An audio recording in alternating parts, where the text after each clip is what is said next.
Bass started the whole catch and release movement back in the early 70s.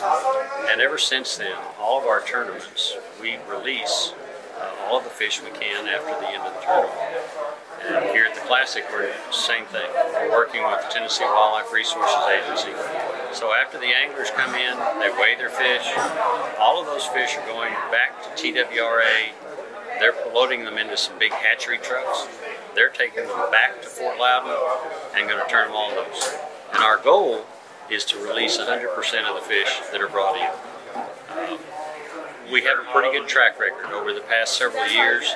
Our release rates have been on the north end of 95%. And 2 or 3 of the last several years, we've released 100% of the fish that were caught. So the whole idea is to get those fish back, and bass are recyclable, and somebody else can catch them again. As conservation director, one of the things that I'm in charge of is fish care. And so at our tournaments, I work with the anglers, I work with our staff, with volunteers, to make sure that we try to achieve that 100% release rate. Here at the Classic, obviously I'm working with TWRA as one of our partners.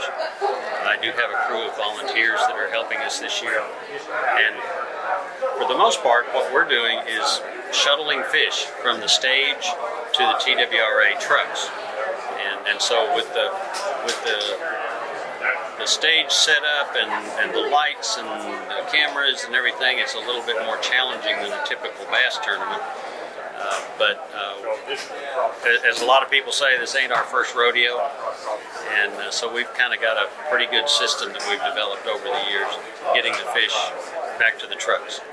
The Bassmaster Classic has, for many, many, many years, this is 49th one, has grown into be, we call it the Super Bowl of bass fishing. It is the pinnacle of the sport, and it draws attention from bass anglers all over the world.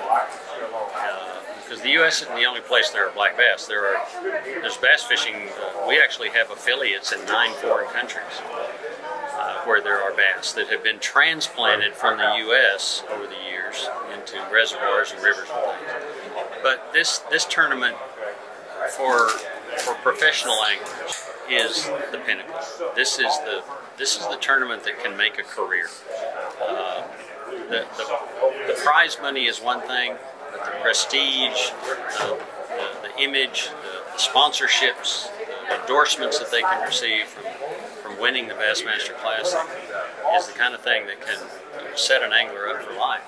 And not just that, but the idea of being the best bass fisherman in the world, and holding that trophy up is what a lot of tournament fishermen, that's their goal. They aspire to be on that big stage.